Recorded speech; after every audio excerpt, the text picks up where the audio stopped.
Hello and welcome to the Hoop Collective podcast. We talk about the NBA. We are recording this on Thursday afternoon. Joining me from Dallas, Texas.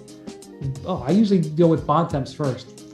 I want to give MacMahon his moment. Save the best for last. Joining. Are we giving MacMahon a moment today? Why different than normal? What, did something happen? Well, I like to ease into Van MacMahon. Tim Bontemps joining us from Boston. How you guys doing? Where you were at the Utah Jazz demolition on Wednesday night by the Celtics. It's a little less exciting game than Bontemps beating Virginia on Tuesday to go to the NIT Final Four at MSG next week. Little less. It's not till next week. Oh, you get a nice long one. Nice long break. Build up. And joining us from Dallas, Texas, is Van MacMahon. Howdy, partners. There we go. Everything feels right now. So we had one of the more fun, I think it's fun. I don't know if everybody involved thought it was fun. Moments of the year on Wednesday night with the Miami Heat on the sidelines during their loss to the Warriors, which was, let's just be honest. I know it was a great game for Jonathan Kuminga. I know Jordan Poole, who was ice cold for 6 weeks, has now been red hot for a month. But that was a terrible loss. They just lost up in Philly to the Sixers without Embiid and without Harden. They basically punted the game so they could get a head start on their trip to LA. And then they get the Warriors on the second night of a back-to-back. Steph is out. Draymond is resting. Clay is resting. Otto Porter is resting. I don't know if that makes a difference. So the point is they're down to the starting lineup I don't think they've used all year. And they get run out of their own building. And then on the sideline, now I don't have Thanksgiving dinner with all these folks, but I know all these folks. I know Jimmy Butler. I know Kyle Lowry. I know Eric Spoelstra. And so Udonis Haslem was one of the stars of this thing. Yeah, I don't know Udonis that well. I've been covered him for 4 years, but I know what he's about. Mm-hmm. And so to see, thank God for the camera phones. Thank God for a fan recording a very what would normally be a mundane, mid third quarter timeout, where you see Eric Spoelstra very clearly say, "What do you want to bleeping fight me?" and then has him coming in. I'll beat your boop boop boop. How many people do you think Udonis Haslem has said those words to in his 19-year NBA career? A lot. The answer is a lot. At least triple digits. Yeah, the answer is a lot. But my favorite thing, Kyle Lowry did my two favorite things in the little uprising, if you will. First off, I loved Eric Spoelstra finding a clipboard on the ground. The clipboard was on the ground. He picked it up just so he could throw it. Extra points for Spo on that. And this was after it had left the bench area and spilled out onto the court. Yes. Thank God for footage that we got. The Warriors broadcast crew was happy to record all this. Know, the Heat, they were doing dance cam or something. I don't know. That's right. So but the thing I loved as it was going down, Kyle Lowry just gets up and walks away. He's like, I'm not here for this ridiculousness. Then when Spo comes out in the court after he slams his clipboard on the ground, and he gets a secondary back and forth with Butler, Kyle Lowry steps in and signals timeout. He was calling a timeout from the timeout. He was calling a timeout in the timeout. That's a technical foul. A timeout in the timeout is a technical foul. PJ Tucker also gets nominated for Best Supporting Actor in this deal as well, because the camera phone angle, which is from behind the bench, like you said, you can see Spoelstra clearly. We don't know what Jimmy said to get that response from Spoelstra, but you saw PJ sitting right next to Jimmy, and he looked the other way and just had his face like, whoa. And then when Spoelstra slams the clipboard, PJ, trying to keep things in order, he's picking up papers off the court. So there was a lot of great moments in this thing. I loved it. Well, all I will say about this thing is when Ray Allen hit probably the greatest shot that's ever been hit in an NBA game, in game 6 of the NBA Finals, Eric Spoelstra didn't move. So for him to have this kind of reaction in a game, like after the game, everybody said all the right things and tried to downplay this thing and whatever. But we've seen Jimmy Butler have issues in the past with teams.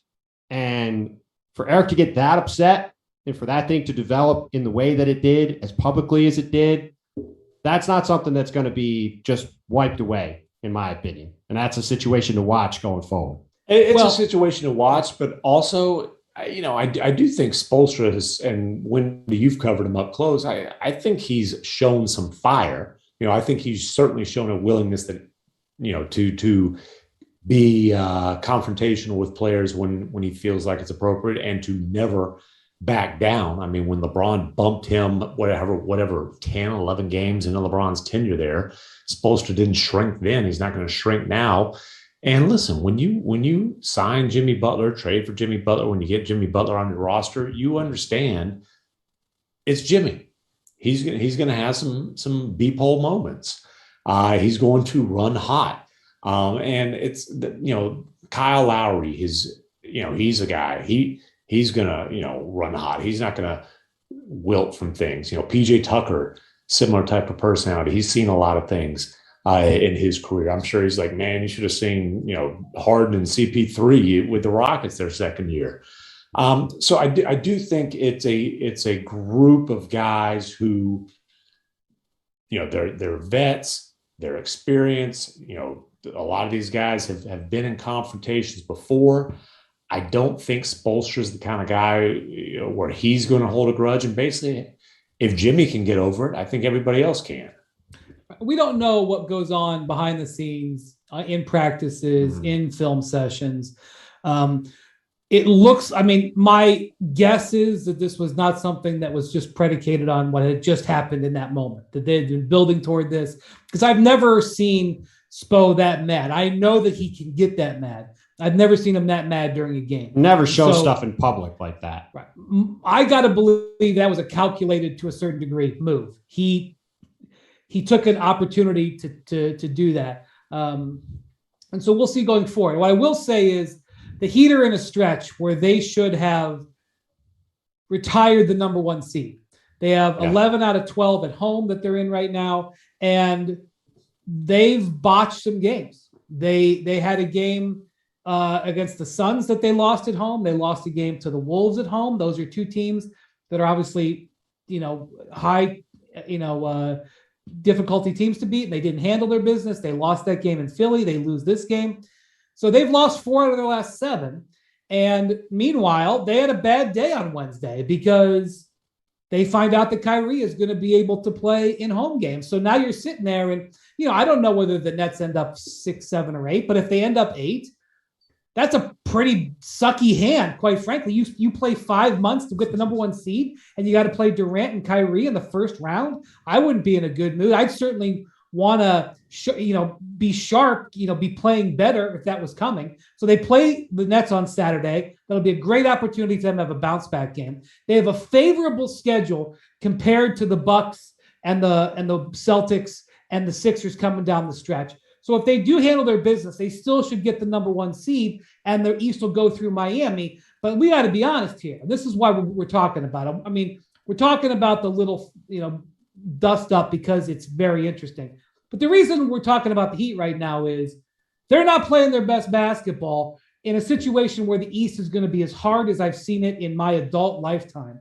And I just think, Bontemps, that they have got to get healthy, number 1, and they have got to play a more organized style. Otherwise, they're going to really be in bad position despite being the number 1 seed. No, I agree completely. And that's the part that I think is the thing to monitor going forward. Like, you're right, Tim. There's a bunch of veteran guys on that team. It's not like this. I'm not saying this is going to derail their season, right? Like, it's one dust up in a game. But to your point, Brian, it seems like a symptom of a larger problem, right? It's not something that you're going to have. Eric's not going to fly off the handle like that on the sidelines if it's not something that's built up over time.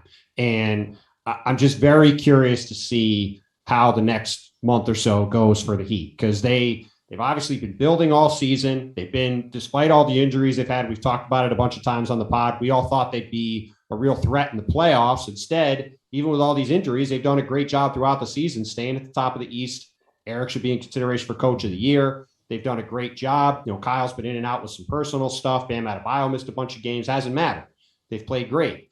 But I was at that game Monday in Philly, and your boy Tyler Hero in the fourth quarter was an absolute pinata, and the Sixers just attacked him every single trip down the court. He's going to get attacked on defense the rest of his career.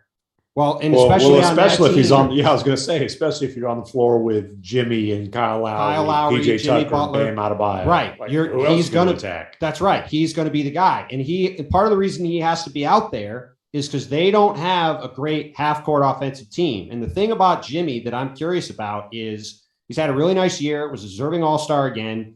He's been dealing with some injuries, as he usually does, but he looks a little bit of a step slow right now. And they're kind of built where they need Jimmy and Tyler to power them in the half court. And if Tyler is going to get played off the court at times because of his defense, they really need Jimmy to power them in the half court. If he's not quite able to give them that juice in the half court, all of a sudden their offense is not very good. And then they're relying really heavily on that defense to carry them. And that's going to be a challenge. So they've had a great season. I think they've got a chance to make a deep playoff run, but you're right. Like, they have some real structural things they got to look at right now and figure out over the next couple weeks going into the playoffs, because it could get really hard, really fast if they're getting Brooklyn or even Toronto or somebody like that right out of the gate. This isn't going to be a usual cakewalk in the first round. Today we're recording this March 23rd. If we were picking, is it the 23rd? Yeah, 24th. Sorry. If we were picking teams, if we were saying, okay, you get to pick a team that you think is going to win the East, okay, how many teams are getting taken before? Just confidence level today. What draft pick is Miami? I'm taking at least two teams above them without even thinking about it. I'm definitely taking Milwaukee, and I'm definitely taking Boston. Yeah. I think they're universally at minimum the third choice. Then you could debate with Brooklyn and Philly and them where you pick assuming that Ben Simmons doesn't play. I know that they're leaving the door open. Do you like them or Brooklyn in a series right now? Now that we know that Kyrie's going to play. Go ahead, again. I still like the Heat. The Nets. Okay, great. Kyrie played last night, and they got smoked by the Jawless Grizzlies. Now the Jawless Grizzlies are 15-2 without their superstar, but still, the Nets are 8-12 with Kyrie. Yeah, it's like, listen, Kyrie, like they're gonna be tough to stop, but one way to solve Miami's half-court offensive issues is to have the Nets being the team to guard them. Right. I mean, I also wonder how much more, can Lowry kind of flip the switch and be more aggressive as a scorer like we've seen him do in the playoffs with the Raptors. Oladipo's a wild card in terms of offensive juice. Yeah, they have some upside offensively, Miami. And look, Brooklyn, everybody at the top of the conference is afraid of Brooklyn, right? Nobody wants to see Kevin Durant. I don't know if they're afraid of them. They just don't want to play them in the first round. Well, I'm not saying afraid of them in the sense that they don't think they can beat them, but they don't want to play them. Like, you don't want to play them. Like you said, you don't want to spend all season getting the 1 or 2 seed to have the reward be seeing Kevin Durant sitting there in the first round of the playoffs. Like, that's not what we want to see. Now, look, the Nets have their flaws, right? They have to play a lot of 6'2" guys. They're going to really struggle on defense, obviously. But with Kyrie Irving and Kevin Durant, they can now play every game with Kyrie. They have the ability to score $140 every game if they hit shots, which they've got. Seth Curry is one of the best 3-point shooters in the league. He has to get single covered or left open a lot now. They can put up points on anybody. So, yeah, like if you're the Heat or the Bucks or the Celtics or the Sixers, these teams at the top of the conference, you better believe there's some machinations going on to try to see where you can land and if you can avoid playing the Nets in the first round. You don't think Daryl Morey is thinking about where the Sixers wind up? That was what was so crazy about the you talked about they lost to the Sixers without Embiid and Harden. They lost to the Sixers in a game the Sixers were not trying to win. That's right. The Sixers are not trying to be the 2 seed, and that was basically like, hey, good game to lose. Rest our guys. Head west with some fresh legs, and the Heat. Well, they did play the night before to be clear. So people, in case people don't know, they did play the night before with their guys and lose to Toronto. They clearly were like, we'll beat the Raptors in this first game, and then we'll probably give up the second game and not play our guys in the back-to-back. Instead, they lose to Toronto, with their guys all playing. Toronto have 2 starters out, and then they turn around and beat the Heat with their 2 stars out the next night. So, but yeah, they're clearly looking at the standings. Everybody wants to avoid Brooklyn at the beginning if they can. The case for the Heat is Jimmy, Kyle, championship experience, championship defense. Bam. Extraordinarily versatile, terrific half-court defender, ideal in a playoff setting. Dangerous three-point shooting, and Eric Spoelstra as your coach. Yeah, I was going to say, Eric Spoelstra is a huge part of that. Him and Nick Nurse are probably the 2 coaches I want if I'm trying to navigate through a series and make adjustments and stuff. You never know what Nurse is going to throw at you. And then for Spo, his ability to make adjustments and just be a tactician. That's the case for the Heat. But the Heat, when you look out there, you look at what Boston is doing.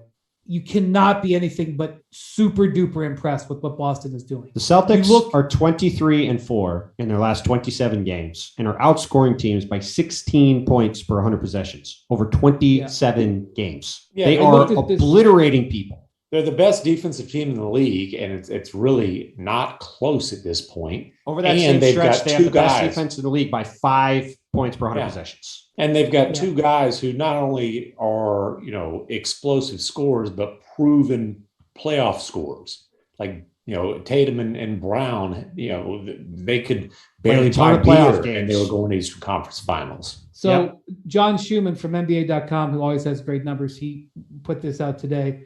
Since the All-Star break, the Celtics have played 8 games against teams who are over 500. They're 7-1 in those games. Now that's damn impressive. That's awesome. The point differential in those games is plus 15. They're not just beating good teams. They're pounding. They're pounding everybody. And so you're worried about this. You look at the Celtics, you look at the way they're playing. You look at the Bucks, the way that they're playing. You look at the now elevated elevated Nets, now that they know they're going to have Kyrie for all the games. I don't know what you say about the Sixers. They're winning, but they're not really impressing, but they're winning. But those teams, the Sixers, have a high, their threshold is high. Well, the problem, if you look at all those teams, does Miami have the best player against any of those teams? No. That's and you're in a playoff series. If you're going into the playoff series without the best player, historically, you're in trouble. Yeah, and then I would say in most of those series, they won't have the second best player either. Yeah, at least maybe. I would say they got a lot going for them. They got a lot going for them defensively in a playoff setting. I think you're going to see that get reevaluated once we get to the playoffs because the game's going to be played a little different. Is Jimmy Butler a better player than Drew Holiday? Are you sure about that? I would probably say Jimmy's ahead of Drew. But it's a fair question. Yeah, let's put it this way: if Drew's your best player, I don't like your chances, but Drew isn't their best player. Yeah. So, all right. So speaking of the Celtics, cutting the price of your wireless bill feels good, really good. Actually, it feels great. You should try it. So cut your bill by switching to Straight Talk Wireless, now offering our $45 Silver Unlimited plan. That's unlimited high-speed data and 5 gigabytes of hotspot for just $45 a month. Get nationwide 5G on America's largest, most dependable networks. So why pay a whole lot for your data when you can get unlimited for a whole lot less? The $45 Silver Unlimited plan from Straight Talk. Straight Talk Wireless. No contract, no compromise.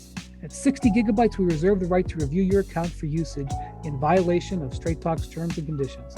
A month equals 30 days. See terms and conditions at straighttalk.com. 5G capable device required. Actual availability, coverage, and speed may vary. They absolutely demolished the Utah Jazz the other night. Now, what we're seeing in the Western Conference right now, the Suns, who are getting Chris Paul back on Thursday night, are just shifting in another gear. They're the clear-cut best team in the league. Okay. The Grizzlies are putting the second seed away. Although Morant's about to miss his 3rd straight game due to right knee soreness. And but with Steph out, though, the Warriors are not going to win enough games. Yeah, I'm just saying, file No, that I under agree. It's a concern if It's something to Well, watch. he no had question. Now, am I right in saying, MacMahon, that his knee injury earlier this season was the left knee? That's correct. And this is the right knee, right? Yeah, and he did have knee surgery coming out of college as well. Remember he missed summer league because of knee surgery, and I am scrambling to double check which knee that was. All right. So anyway, we got the Jazz has a window of opportunity here to move into 3. I don't know if they're going to take it though, MacMahon. Well, and you looked at it, and it's the Jazz and the Mavs. I think the Jazz are, the Mavs. I'm not even talking about. They're playing on Saturday. That's a big game, right? Sunday, but yes, sir. Sunday. And they're even in 4, and so and I'm looking last night like, wow, the Warriors, the Santa Cruz Warriors playing the Miami Heat in Miami, like it's about to get real tight, and the Warriors win that game, so it's still a 3-game cushion there. The Mavs pull even with the Jazz, and the Jazz will have the tiebreaker regardless of what happens Sunday night. The Mavericks can tie the season series, but the Jazz will win that division. The Mavericks won't win there, so they'll have the tiebreaker. But man, the Mavericks are playing a lot better basketball for a while now. And we've talked a lot about the Jazz. It's never really, despite. Now here we go. We're going to be getting in. We're going to upset people in Utah again. I'm sorry. I mean, listen. You can believe what you want. You don't have to believe your ears. Believe your eyes. Yeah, believe your eyes. It's never quite felt right for the Jazz. We don't need to go back over, what we think could be coming. But look at this team and tell me you think this is a team that seems primed to get it right and to go on a playoff run. I don't see it. Well, here's what I'll say. So after that game last night, I went and listened to the Jazz talk after the game. Quinn Snyder came in, Rudy Gobert came in, Donovan Mitchell came in. Mm-hmm. They all essentially said some version of the same thing. It's time for us to kick this into gear. Are we going to be a group that's going to kick it into gear or not? It's pretty much what they all said. Now, they said it different ways. They said there were different issues, et cetera, et cetera. But they all had the same message. They all had the same tone. They all had the same look on their face. It's just me looking at it, but they look like a team that knows where they're headed. And where they're headed is not where they want to go. And if you go back to last year, they had that shot in the second round of the playoffs against the Clippers. We all know what happened. And we've seen this a lot of times in sports. You get to a moment like that where you have a chance to break through and you lose in the fashion that the Jazz lost. That is the kind of haymaker that is really, really hard to come back from. And to your point, MacMahon, they have looked all season like a team that has not really recovered from it. And losing Joe Ingles, even though he wasn't playing especially well, losing Joe Ingles, their second unit, they'd have Gobert and Conley, the way their rotation worked, play with the second unit. They used to just absolutely kill teams. Yep. It hadn't been the same without Ingles. There's concern about Conley. He hadn't really played well for a while now. There's been a little, blip here, blip there, but for the whole, he hadn't played well for a while. And then, Rudy said it. It's the same things. Not sharing the ball, basically lack of communication and commitment to defense. Yeah, he said the only thing he didn't say again last night was he didn't cite specific examples of teams that are doing it. So he at least avoided those landmines. He sort of did that in the morning when he talked about how great the Celtics are playing and how they're doing all the things that he's talked about them doing all year. But look, like we just went through, Brian, in the Eastern Conference, if the Jazz are playing any of those teams in front of them in the first round, I'm going to include Dallas in that. Dallas, Golden State, Memphis, Phoenix. Let's Denver. I'm even going to go Denver. Put Denver in there too. Say everybody's healthy, reasonably healthy. Are you picking them to beat any of those teams? Nope. I would say maybe Denver, maybe, but I wouldn't pick them to beat any of the other 4.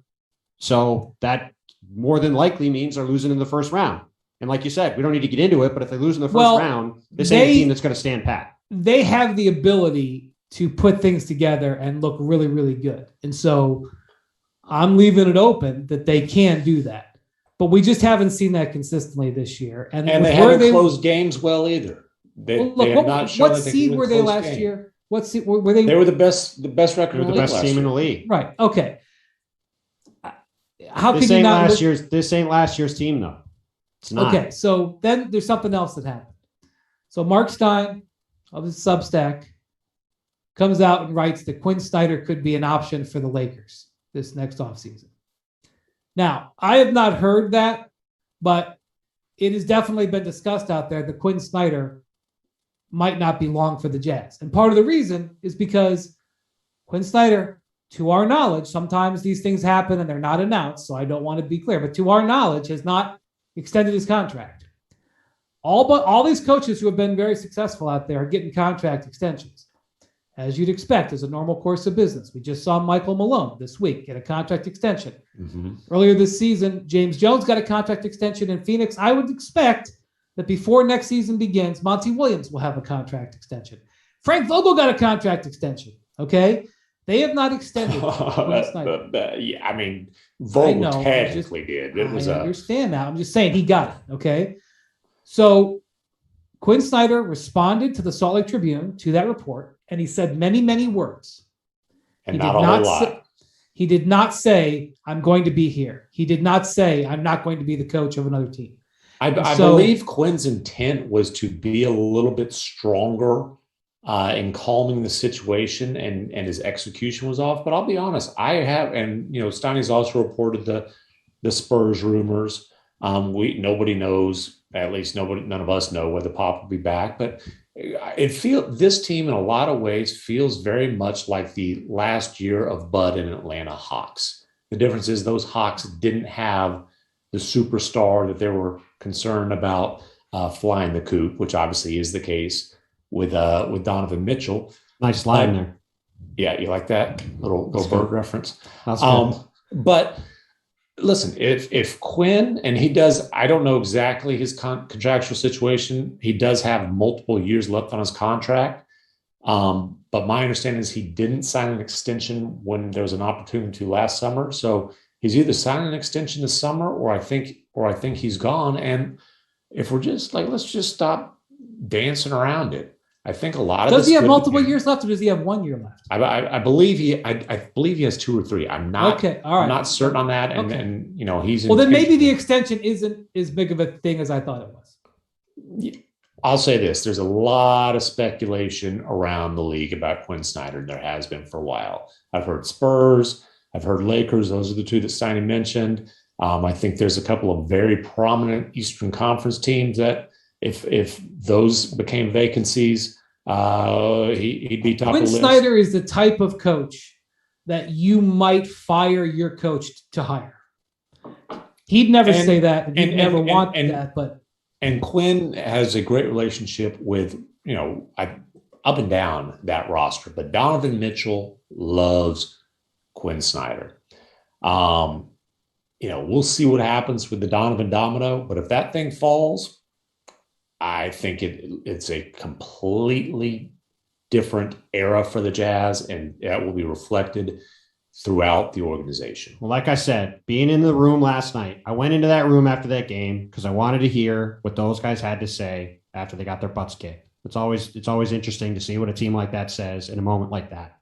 And those were the 3 guys that talked, and there was a very clear feeling walking out of that room. It just felt like a team that had run into the wall too many times and knew they weren't getting through it this time. And I think, like we've said repeatedly here, if they don't make a kind of run in the playoffs that they thought they could coming into the season, this team ain't going to look the same. Now, what it looks like, I don't know. Could be tons of changes, could be minimal changes. We'll see. But they ain't going to run. Minimal. It won't be minimal. I shouldn't say minimal. Well, there might be some changes. It might be seismic, but they're not going to run it back with the exact same group again. Don't forget it. They have a new team president. Danny Ainge is in there now, and he hasn't really done anything yet. He made a Joe Ingles trade, but I will just say they have a new owner who is not trying to pay a whole bunch of luxury tax to get bounced in the first round every year. Right. So it's just a situation to watch on a lot of levels. a lot of people like to talk about Donovan Mitchell. If I were the Utah Jazz, I would exhaust all situations before I would do everything I possibly could to make sure that it could work with Donovan. So, yeah, of course, they are. Any of the changes that happen, because I know that people will jump to the conclusion, especially if the Jazz have an early out in the playoffs, that can't be a priority. Priority has got to be keep him there. Not so much keep him happy because, there's only so much you can do, but try your best to get the most out of him and keep him in a spot where he's helping you move forward. That's just common sense. And he's got a lot of say in that, as you know. I do. Our friends at CarMax have reimagined car buying to deliver a truly flexible shopping experience that puts you in control. Because at CarMax, you have the freedom to shop online and on the lot. Once you find the right car, you can buy online with home delivery in select markets or choose express pickup at your local CarMax. And CarMax has you covered with a 30-day money-back guarantee up to 1,500 miles. Learn more at CarMax.com. CarMax, car buying reimagined. All right, we have a CarMax trivia situation. CarMax on the lot online. Bontemps. So we talked about the Celtics before. There are two teams. So the Celtics were 500. They were 24-24. They're now well over 60% winning percentage for the season after this 23-4 stretch. There are two teams that finished with a better than 600 winning percentage after being 500 halfway through the season. Man. Who are the teams? Both within the last 20 years. Wow. Was one that Heat team that went on that crazy? It was not the Heat team because they were Okay. 11-30 and then went 30-11 to finish. Yeah. How 500. about 2014-15 Cleveland Cavaliers? Not a bad guess, but incorrect. They, I believe, were over 500 by a little bit at the break. Okay. It's not them. One of them is a team MacMahon covered. Oh. A Mavericks team? It's a team you covered. He's only covered the Mavericks as far as Well, it covers the league now, but could be a Rockets. Were the Rockets? Is it the Rockets? No, Which Mavericks team then? it's not a Mavericks team. Oh, the Little Jazzies. Which year? Can you remember? They've done this a lot where They have done Their this a lot. schedule- One season. yeah, They their go like, schedule is unbalanced. They always play a very hard schedule early for some reason, and Was then it- their schedule. well, the changes. reason- was it their Donovan's schedule's rookie always- year? It was not Donovan's rookie year, but that's close. His second year then. It was Second year. I remember they were- 2018. Yeah, they went on like a 2019. 19-2 run that year. Well, the reason their schedule is always hard at the beginning, easy at the end, is the same reason the Lakers' schedule is always easy at the beginning and hard at the end, which is National that their TV. national TV games are the Lakers are on have marquee games down the stretch, and the Jazz don't. Yeah. So that now that we've just another way Okay. to enrage Jazz fans after we've talked about how the team is terrible. The other team, one other team did this much closer to the beginning of the century than now. All right, Another our odds very here very are prominent good. team. Very prominent team had a player come back into the season after having surgery. I'm not even. I'm not using the off season for rehab time. I'm using regular season games Shaq? for rehab time. That is correct. Shaq the Lakers. 02-03 Lakers after Shaq came back partway through after doing rehab on company time. That's known as the Pippin. That's known as the Pippin, and I love Scotty. I love Scotty. Oh my god, I had so much fun talking Scotty. There's your CarMax trivia question of the week this week. Oh, all right. We needed some hints, but we got there. So I did. No thanks to you. No help to Brian. That's right. Yeah. Support for this podcast and the following message comes from Supercuts. Let's face it, life is busy. Between work and family and more work, our to-do lists have a way of getting longer instead of shorter. Luckily, Supercuts is here to make at least the haircut part of your life easy. Supercuts is perfect for people who need a haircut but don't have a ton of time for a haircut. No more scouring the web for salons with availability. You can use the Supercuts app to find the location nearest to you and check in, or just walk in. Another bonus, the salon shows estimated wait times, so you know exactly what you're in for. That way, you're only in salon when you need to be. You don't expect to stay a while. As for the cut itself, it's always super solid, thanks to Supercut's highly trained stylists. Get in, get out, and get to that thing that you needed a haircut for. Whether you've got a big presentation coming up or a wedding, or you just need some upkeep, Supercuts makes getting a haircut effortless. It's not just any haircut, it's Supercuts. Check in now on the Supercuts app or on supercuts.com.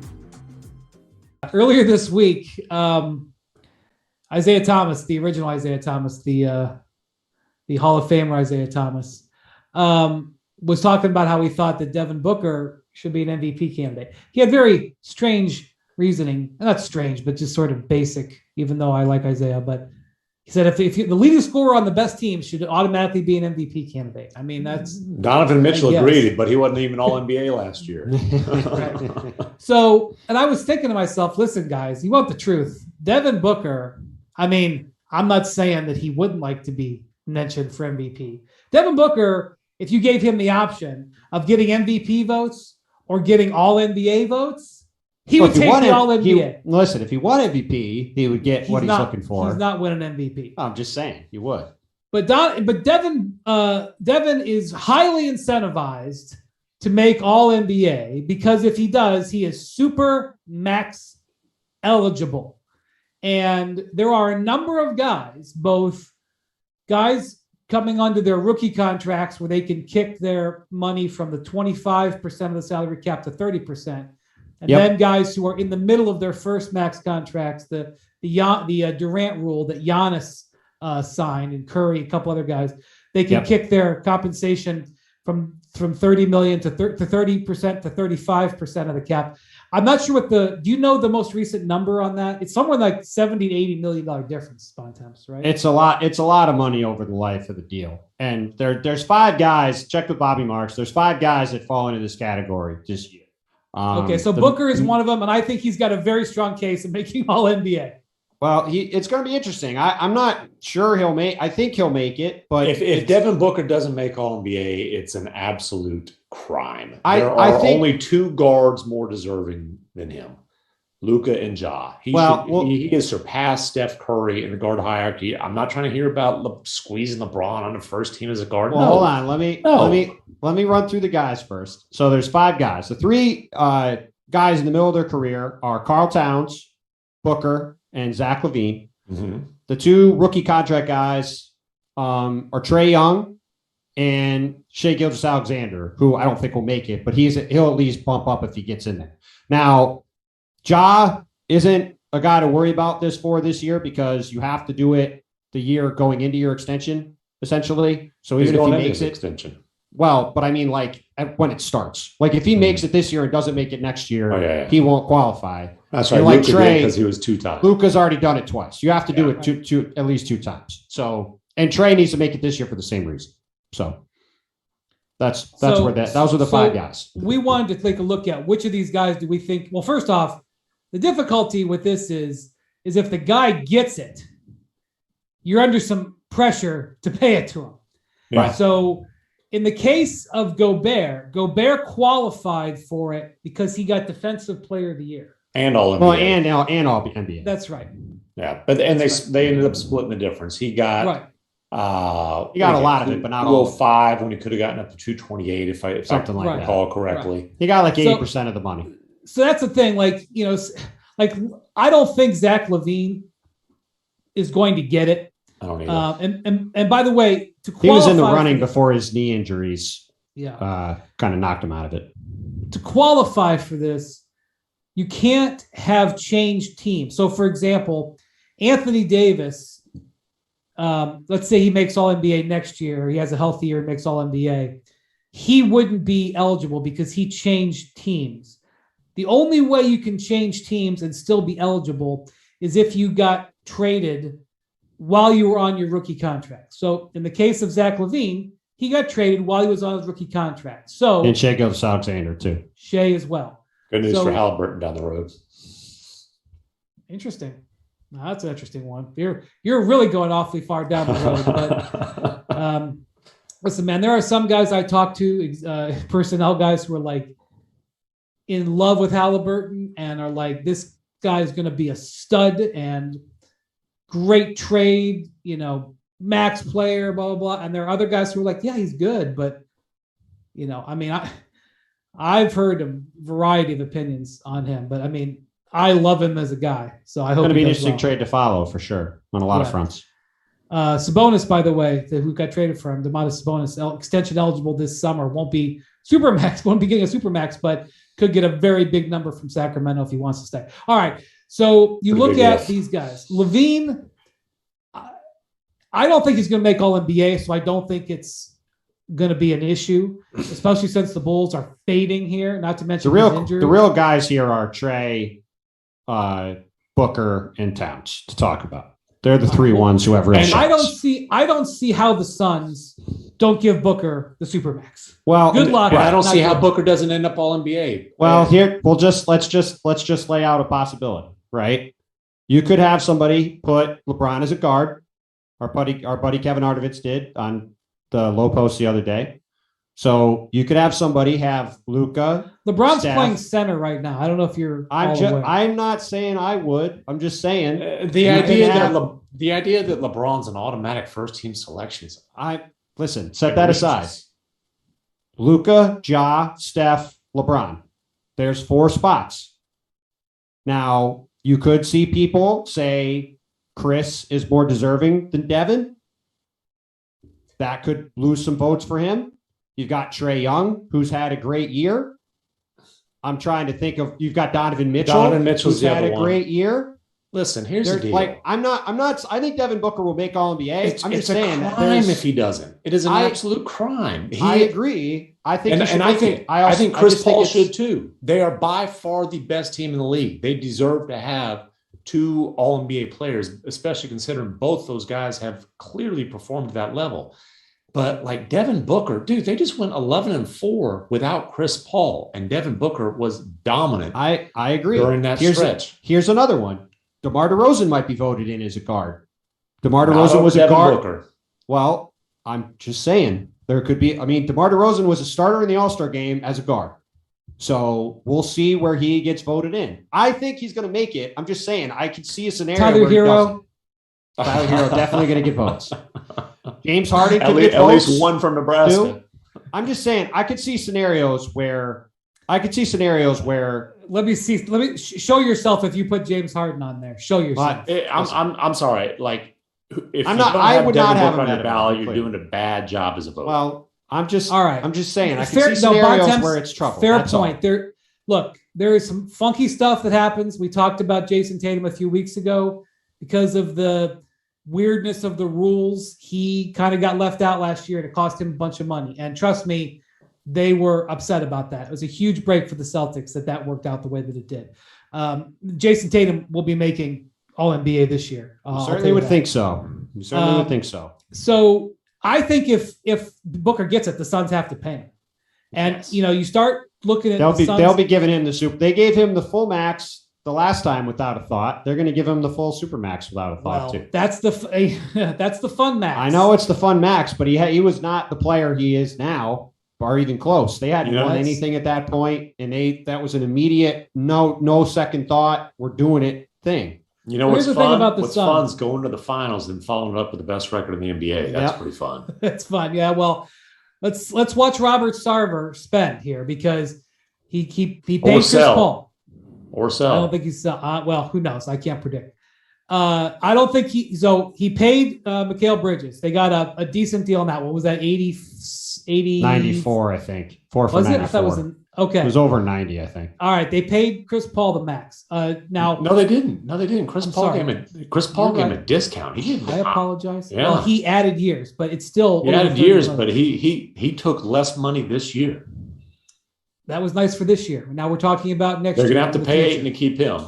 Okay. This is what I'm saying about the Suns. As you think about this, Cameron Johnson, the very valuable wing player. Cam Johnson's going to make a lot of money. Having a good year. Very valuable. Extension eligible. He just watched Bridges get paid. You got to sign him.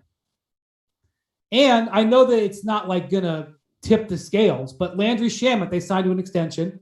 That extension comes on the books next year. So as they look at where their payroll is going to be in 2 years, which is when they're looking at when Devin Booker's money is going to be coming. Obviously, if you're choosing between Booker and Ayton, you're choosing Booker, but I shouldn't come down to that. But I don't know whether Robert Sarver is going to pay all of these guys. And if Devin Booker gets the Supermax and gets, that much more money, it's going to potentially affect how they handle their negotiations with DeAndre Ayton, because in 2 or 3 years, all of those guys are going to be up over $30 million a year. You're going to have Bridges making over 20. And I think, Bontemps, what do you think Cam Johnson's headed for? I mean, he's headed for 18 to 20 a year. I was going to say, you talk about he's a 3-and-D guy who can do more than that offense. I mean, he's not Mikal Bridges, right? So he got, let's say, 23 a year. He's better probably than a guy like Kevin Huerter, who got around 16 a year. So my guess is he gets done for somewhere like 4 for 72 to 4 for 80, somewhere in that band, which is so 18 to 20 a year. And I think they'll get it done, is my guess. It would be very smart they get it done. But I don't want to say, I shouldn't say very skeptical. I am skeptical about what happens with Ayton in Phoenix, because you looked at all these bigs who've come in. They played JaVale this year. He's put up numbers for them. They signed Bismack Biyombo off the street. He's putting up 18 to 10 a night for them with Chris Paul. If they're going to choose somewhere, it makes me wonder what they end up choosing to do, because clearly in the fall, DeAndre wanted a max. They didn't want to do a max. If they go make another deep playoff run, DeAndre's not going to think he's less valuable now. So he was awfully good in the playoffs last year. Right. His asking price ain't coming down. But if you look, he will get the max, whether it's with the Suns or some sort of sign and trade or some whatever. But if you look in the NBA right now, to your point, Brian, if you're going to spend money on guards and wings or spend money on a big, unless that big's Nikola Jokic or Joel Embiid or somebody of that caliber, or you think they're going to be that caliber, you got to choose the guards and wings. So it's going to be very fascinating to see what they do with him. It's going to be a really interesting situation. Very fascinating. Speaking of bigs, Cat. Well, we should talk about Trey real quick. Do we think Trey is going to make All-NBA? I think he's got a real shot. He's having a great year, man. He's the only guy. Underachieving. Yeah, he's the only guy who's top 5 in both scoring and assists right now. I've got him as the last guard. I've got Luka and Ja first team, Steph and Booker second team, Chris Paul and Trae Young third team. And so I took Trey over Donovan Mitchell. Again, he's the only guy top 5. That might be the choice it comes down to for people, is Trey versus Donovan. I would take Trey personally, but I could see it going either way. And obviously the knock on Trey is on the defensive end. I mean, same knock, different player. With Donovan Mitchell. And Trey is like, when you have Trae Young, now, if you're in Donovan's camp, you can say, hey, Donovan's the guy who makes the league's best offense go. And if you're in Trae Young's camp, you can say, okay, the Hawks perform at the best offense in the league level with Trae on the floor and completely fall off a cliff when he's not.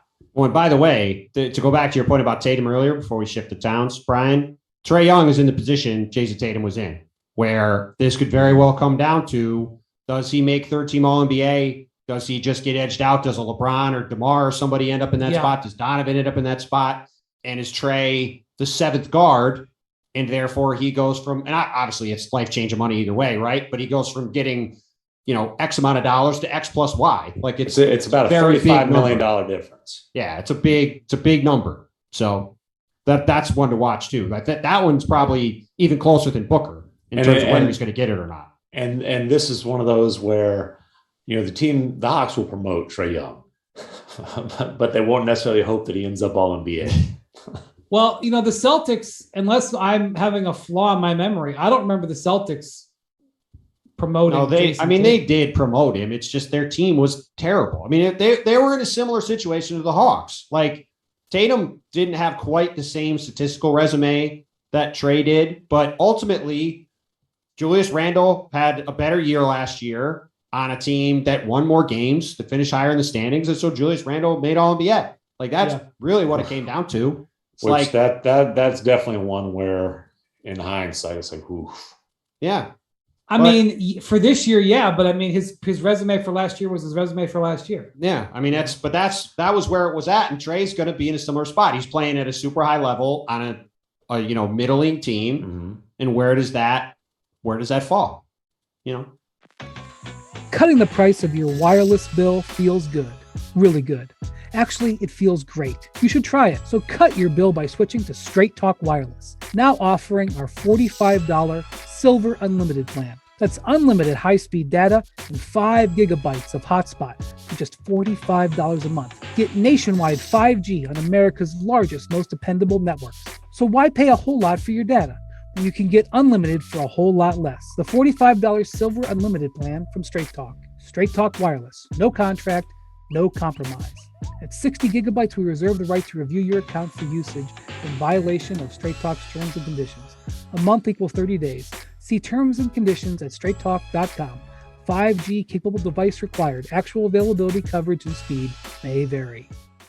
All right. So that's going to be, the guards are going to be interesting.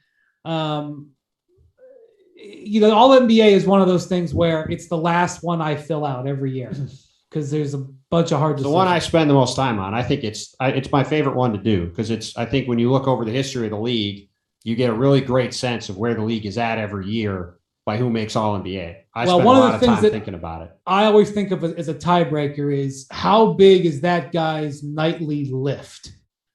How much does he have to do? And that's one of the things that a couple of years ago, Klay Thompson missed out very narrowly, just like the top 75. Klay missed out on All NBA when he was Supermax eligible. Yep. And I was there the day I was there the moment he found out he didn't get it.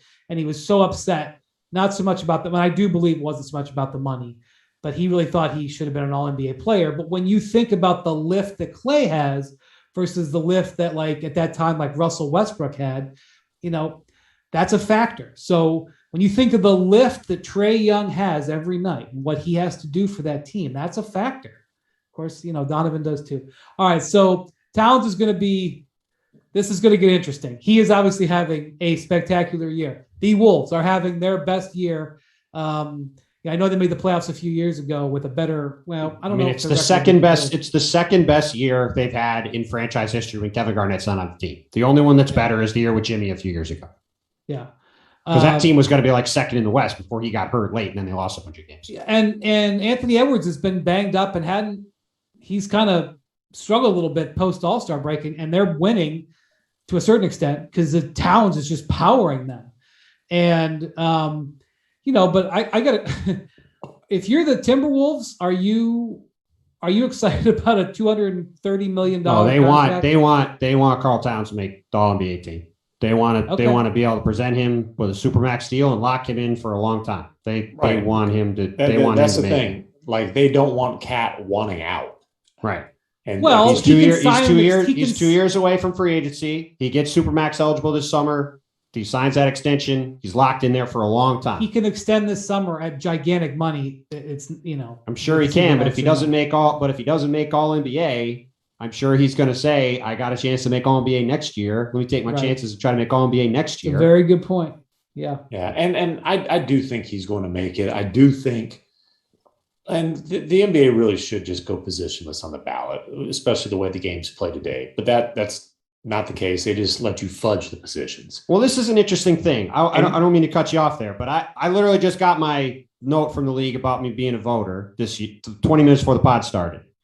Now, I'm with you, MacMahon. If it was positionless, right, you just pick the 15 best players, that's one thing. But it's not positionless. It goes by positions. And I actually go by the positions. So if I don't know if you have a vote this year. I assume Brian has a vote. If you guys, what would you guys do with from the voting process? What would you guys do with the Jokic and Embiid thing? Would you have Jokic and Embiid on the team because of the top two players, or 1 and 3 at worst in the league? They're two guys. There's 3 guys who are absolute no-brainer MVP candidates. They all need to be first-team NBA. Those two. The other one being Giannis, I assume. And Jokic is a big guy. He's also a point guard. He's the ball handler on pick and rolls all the time. He brings the ball up the floor a lot. Like, I mean, if you want to squeeze him in or forward, like what position is he? That's fine. I know Zach said he's going to do the same thing the other day. I'm not doing that.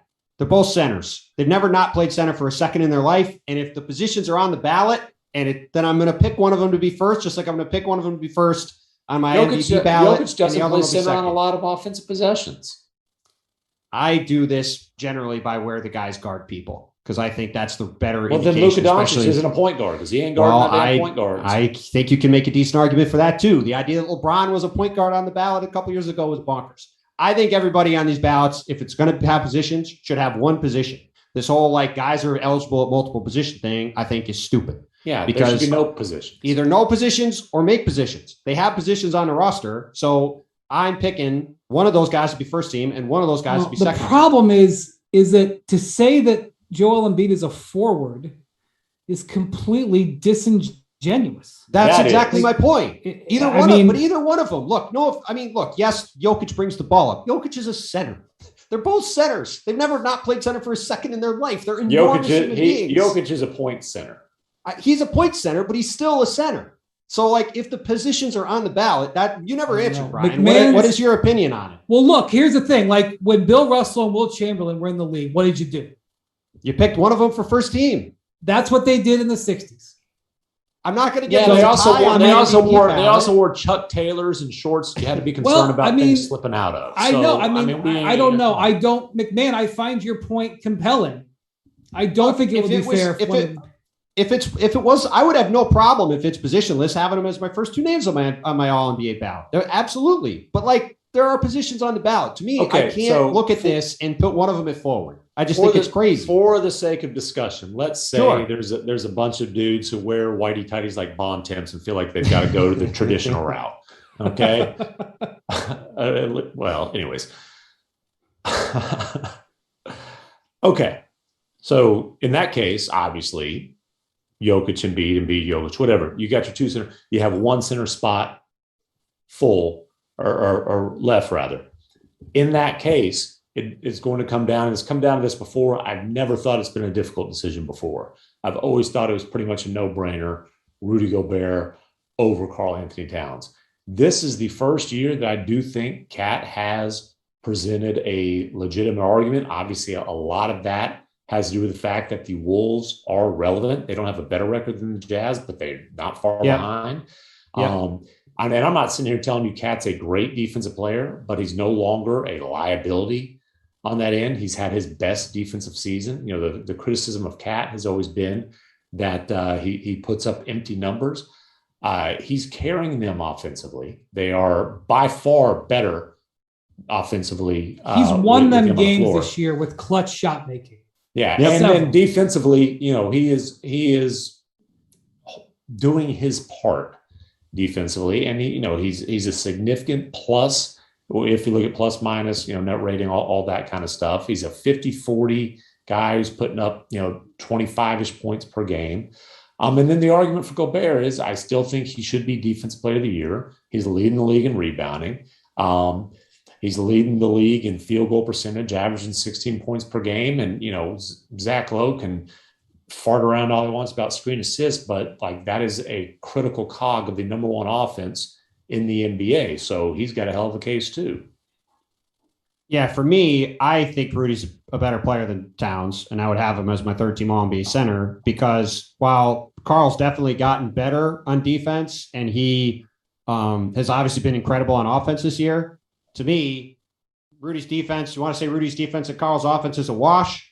I think Rudy's impact on offense is far more than Karl's on defense, and especially when you factor in that center is generally a defense first position, I think that that's more important to be better on defense and offense at center. So for me, I'm going to have I don't know what I'm going to do with Jokic and Embiid yet, but they'll be first and second team. And I think as of now, we'll see what happens over the next couple of weeks. If Karl does that for another 12 games, maybe I'll change my mind. But as of now, I'm going to have Rudy third team, I think. I don't remember how close the vote was or how close was the consideration, but when he was in this going into his first max contract, he felt he should have been all NBA. And he was very mad about the voting then. And what was the Wolves' record that year? Not as good as this year, I don't think, if I remember.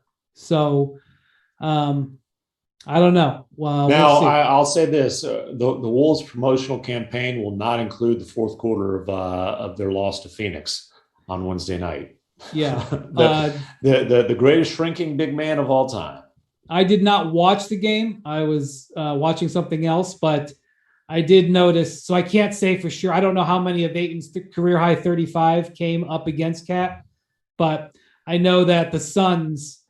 Based on what I was reading and based on what I saw on social media, the Suns pretty much put the clutch time lock hold on the Wolves and took them down. Oh, it was spicy. I was at Mavs Rockets, but not necessarily thrilled by that game. So did have the phone up, and I was watching the crunch time of Suns Wolves. There was a million technical fouls in that game, and look. Again, back on Booker, man, Booker absolutely slammed the door as he's done all season long with and without Chris Paul. They had a clutch win in Sacramento the other night. This is what they do. They get I'll tell you what, they put people down. And I've mentioned it before. If we can get Grizzlies, Timberwolves, there will be playoff trash talk records broken. I was at the game the night before the Wolves played the Sixers. I almost said the Rockets in James's debut in Philly. They played the Grizzlies in Minnesota the first game after the break, and that was a game. Ja got hurt and left and came back, and there was all kinds of talk and spice in that game. Well, you and I were texting that night saying, "Man, I hope this is a series because this will be fun." And Pat Bev, of course, is right up in the middle of it. Remember, Pat Bev was very briefly on Memphis's roster. I forget the exact trade that happened. 4 minutes. He was like, I'm so excited to go to the Grizzlies. Come and on, Memphis, like, the feeling's not mutual. You're going to end up somewhere else. And so he feels obviously disrespected by that. And look, Pat's going to find reasons to get him. As a matter of fact, so I saw the Wolves, and actually it was a great game, Mavs Wolves the other night. Not necessarily a pretty game, but a really competitive game. The Mavs pulled it out late, but I was impressed by the Wolves, and you can see the impact that Pat Bev has made just in terms of that edge, that nastiness, and all that. Chris Finch has done a hell of a job too. He won't win Coach of the Year or anything, but Chris Finch, his 12 months of work has been. He should get a lot of consideration for it. He's done an incredible job. Monty Williams is winning Coach of the Year. Period. But for all the criticism of Chris Finch, the hiring process that got him there, he was a heck of a hire. But so I'm talking to a scout. You know how we'll stand on the sideline pregame and you're talking to scouts or whatever. I'm talking to a scout, and Pat Bev is doing these little ball handling warm-up things going sideline to sideline. And he takes like 2 extra steps and like bumps into us. And then he's like, "Hey, man, y'all, why don't y'all move it?"